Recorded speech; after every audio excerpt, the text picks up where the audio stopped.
Dhanik Bharat Educational Institutions, Inter, IIT, JEE, NEET, admission opened.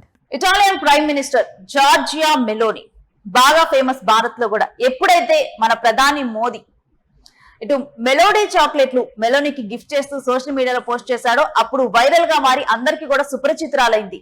అయితే Trump Meloni వివాదం ఇప్పుడు బాగా G7 సమ్మిట్ లో ఒక చర్చనీయాంశంగా మారుతూ ఉంది, ఒక సంచలనంగా మారిందని కూడా చెప్పొచ్చు. అంటే ఒక దేశ ప్రధానిని ఇప్పుడు అమెరికా అధ్యక్షుడు ట్రంప్ ఏ విధంగా చిత్రీకరించారంటే ఏదో ఒక చిన్న పిల్లో లేకపోతే ఒక సోషల్ మీడియాలో ఇన్ఫ్లుయెన్సర్ ఎవరో కూడా ఒక ఫోటో దిగటానికి ఏ విధమైనటువంటి ఆసక్తి కానీ ఒక సామాన్యులు కానీ కొంతమంది ఆసక్తి కనబరిచే వాళ్ళు ఉంటారు.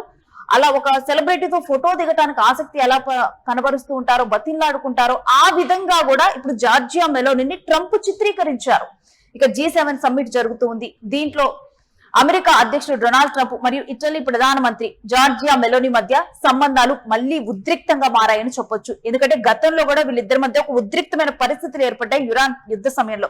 అయితే ఇప్పుడు తాజాగా చూస్తే G7 సమ్మిట్ సందర్భంగా ట్రంప్ చేసినటువంటి వ్యాఖ్యలు వివాదాస్పదంగా మారాయి.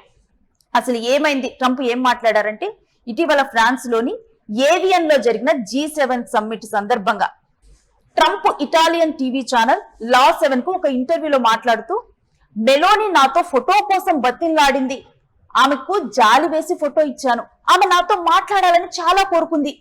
ఈ వ్యాఖ్యలు వెలువడిన వెంటనే మెలోని తీవ్రంగా స్పందించారు. చూసారు కదా ట్రంప్ ఎలా మాట్లాడారంటే మెలోని గురించి అసలు కనీసం ఒక ఇంగిత జ్ఞానం లేనటువంటి వ్యాఖ్యలు అమెరికా అధ్యక్షుడు చేశారనటంలో ఎలాంటి సందేహం లేదు.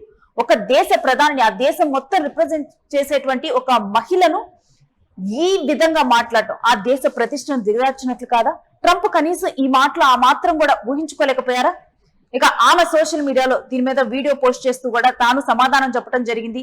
నేను లేదా ఇటలీ ఎవరిని బతిన్లాడటం లేదు, ఇది పూర్తిగా తయారు చేసినటువంటి కథ. నాకు ఆశ్చర్యం కలిగింది.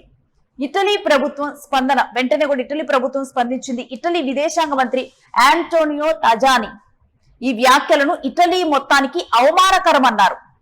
జూన్ 21, 22న షెడ్యూల్ చేశారు అమెరికా పర్యటన.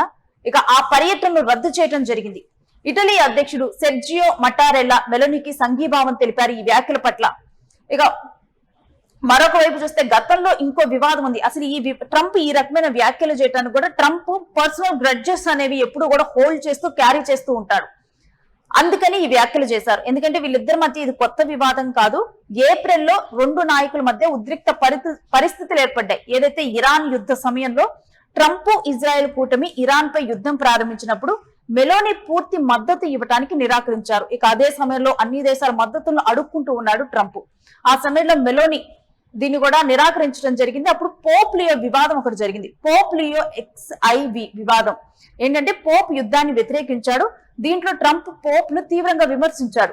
ఇక మెలోనిని దీన్ని అసాధ్యం అంటూ అన్యాక్సెప్టబుల్ ఈ విధంగా పోప్ గురించి మాట్లాడటం అంటూ దీని మీద మాట్లాడారు. అప్పుడు మెలోనిని కూడా తీవ్రంగా కించపరిచాడు ట్రంప్. ధైర్యం లేదు, అసాధ్యమని విమర్శించారు అంటూ కూడా ట్రంప్ మెలోనిని ఉద్దేశిస్తూ మాట్లాడటం జరిగింది. ఆమెకు అసలు ధైర్యమే లేదంటూ కూడా ఆమెను కించపరుస్తూ మాట్లాడారు. ఇప్పుడు మరలా G7 లో ఈ విషయం మీదే సంధి ప్రయత్నాలు జరిగాయి G7 సమ్మిట్ లో. అందుకని ట్రంప్ మెలోనిని ఈ సమావేశంలో ఒక స్పష్టీకరణ జరుగుతుందని చెప్పి నిర్వహించారు. కానీ అక్కడ మెలోని మేమెప్పుడూ స్నేహితులమే అని చెప్పారు.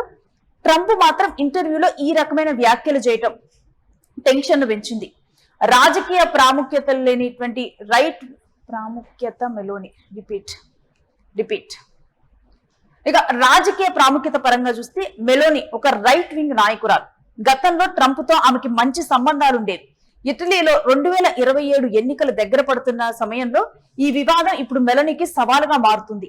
ఇటలీలో క్యాథలిక్ ప్రభావం ఎక్కువ కాబట్టి పోప్ విషయంలో మెలోని తన స్థానం తన ఒపీనియన్ ఏంటనేది క్లియర్ గా కూడా స్పష్టం చేయటం జరిగింది. కానీ ఈ విషయాన్ని ట్రంప్ మనసులో పెట్టుకొని మెలోని విషయంలో అత్యంత నీచంగా మాట్లాడారంటూ కూడా దీని మీద అభిప్రాయం వ్యక్తమవుతుంది. ఇక ట్రంప్ ఇటలీ ప్రైమ్ మినిస్టర్ ని ఉద్దేశించి ఈ రకంగా మాట్లాడటం ఎంతవరకు సమంజసం, మీ అభిప్రాయం ఏంటో కూడా కామెంట్ బాక్స్ లో షేర్ చేయండి. ఇక ప్రస్తుతం రెండు దేశాల మధ్య ఉద్రిక్తతలు కొనసాగుతూ ఉన్నాయి.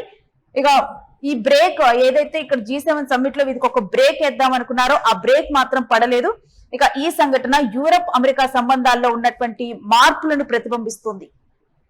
Certe cose meritano una risposta immediata. Le dichiarazioni di Donald Trump sono dichiarazioni totalmente inventate, sono francamente allibita, non so perché il presidente degli Stati Uniti si comporti così con i propri alleati, non è del resto la prima volta che accade, posso solo dire che dispiace che non abbia la stessa determinazione con i nemici dell'Occidente, con i nemici degli Stati Uniti, con leadership con le quali invece si dimostra molto più accondiscendente, però una cosa se la deve ricordare: io e l'Italia non imploriamo mai.